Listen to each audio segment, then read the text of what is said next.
It's another Q&A edition of Optimal Health Daily, episode 375, and I'm Dr. Neil, your host of the show. Hey, happy Friday, and welcome back to another special Q&A edition of Optimal Health Daily, where I play your questions right here on the show and answer them. On the other days, I read health and fitness blogs to you like an audiobook. Now, today's Q&A is sponsored by Talkspace. Talkspace is the online therapy company that lets you choose from over 1,500 licensed therapists. Get matched with your perfect therapist who can put you on the path to a happier life. For a special offer just for you, visit Talkspace.com/OHD. The timing of today's question is actually perfect. I teach a research methods class as part of the master's program in nutrition at Bastyr University, California, where I'm an assistant professor and chair of the department. One of my students actually asked about something called the China study.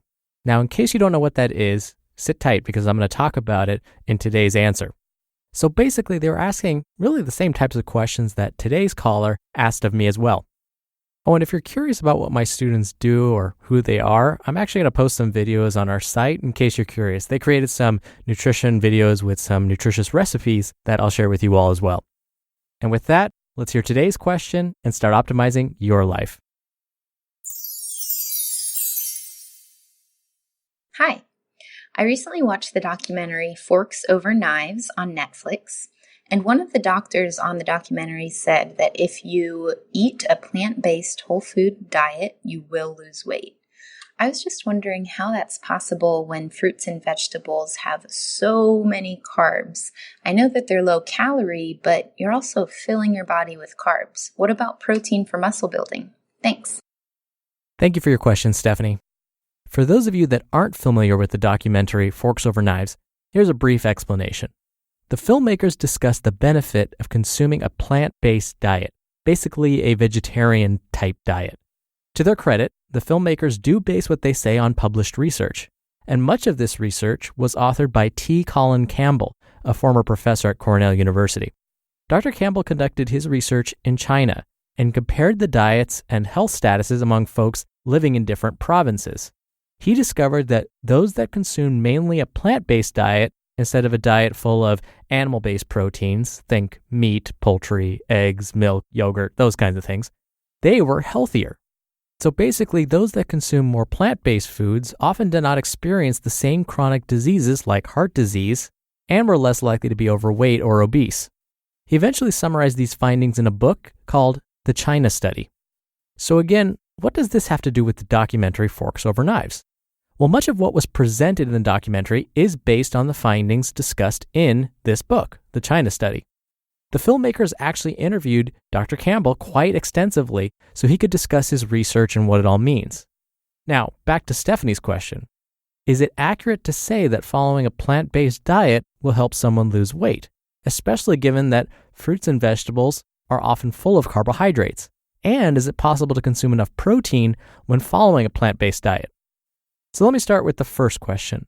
To say that by simply following a plant-based diet will lead to weight loss is definitely an overstatement. Not everyone will experience weight loss by simply following a plant-based diet. When it comes to weight loss, it really is about the math. Calories consumed minus calories burned. So if consuming a plant-based diet will lead to fewer calories consumed, yes, it will lead to weight loss. But if too many calories are consumed, whether or not you're following a plant-based diet, then an individual may experience weight gain. The math applies no matter what type of diet a person is following, plant-based, keto, Mediterranean, or otherwise. I'll give you an example. I once had a patient that was interested in becoming a vegetarian, not necessarily for weight loss, but because they wanted to improve their overall health. So when I saw them for a follow-up visit some weeks later, I asked them how the transition was going and what they'd been eating. And here's what they said.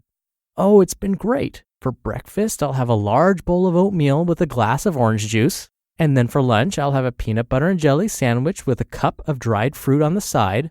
And then dinners are usually a bowl of pasta with a bread roll on the side. Okay, so technically it would be accurate to say that this person was eating a plant-based diet. Everything they consumed came from a plant and not an animal.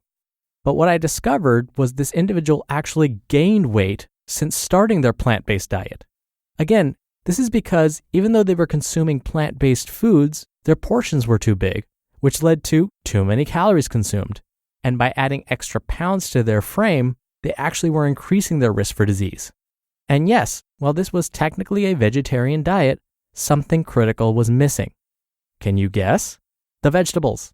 So instead of saying this person was following a vegetarian diet, it would be more accurate to say this person was following a carb-atarian diet. Now, I want to be clear. Carbs alone do not lead to weight gain. Again, it comes down to calories consumed versus calories burned.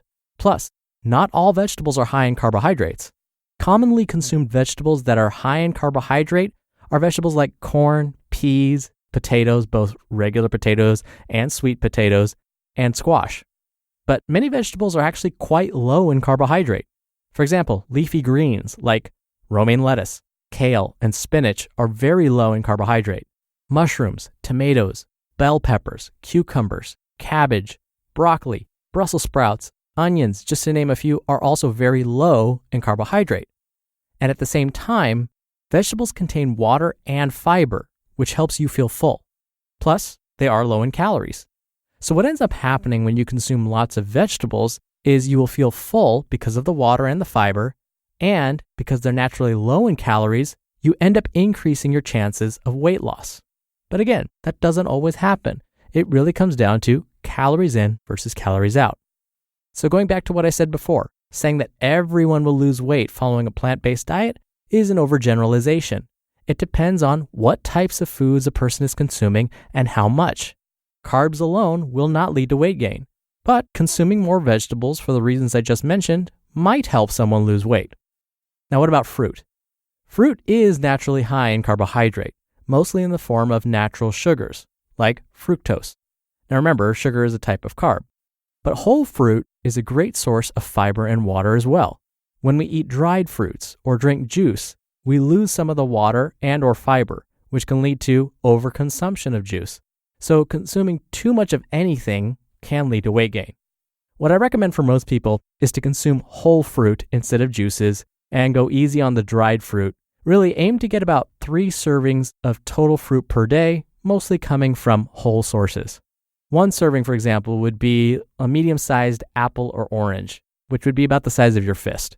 So when you're shopping for apples, oranges, peaches, really any round fruit, hold it up in one hand, make a fist with your other hand, and then compare them. If the piece of fruit is larger than your fist, it's more than 1 serving. Smaller, it's less than 1 serving.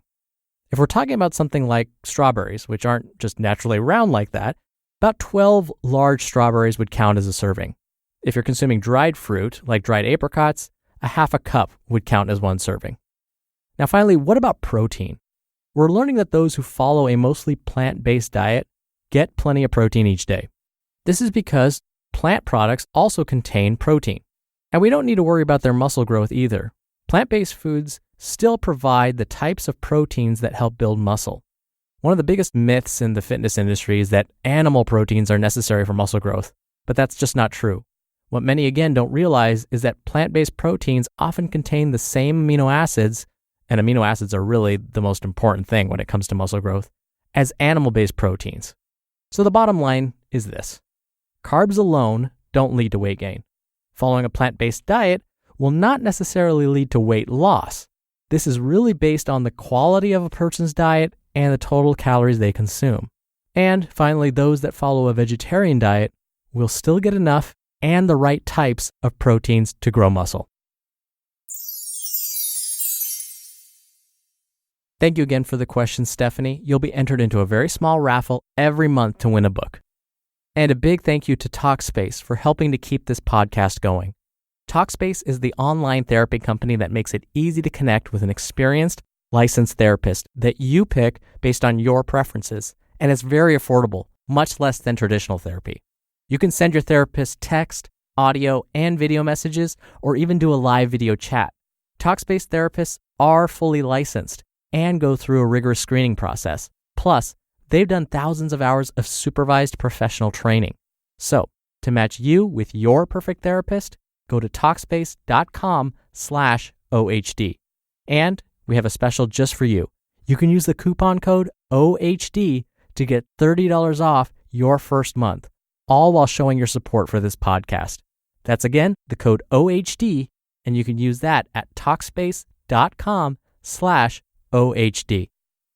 I hope you have a wonderful rest of your Friday. Get in that last bit of holiday shopping if you can. Thank you for listening every day and all the way through.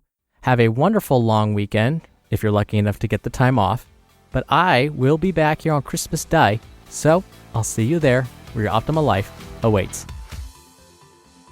Hello, Life Optimizer. This is Justin Malik, creator and producer of this show and Optimal Living Daily, the brother podcast of this one. Literally, I'm Dr. Neil's brother.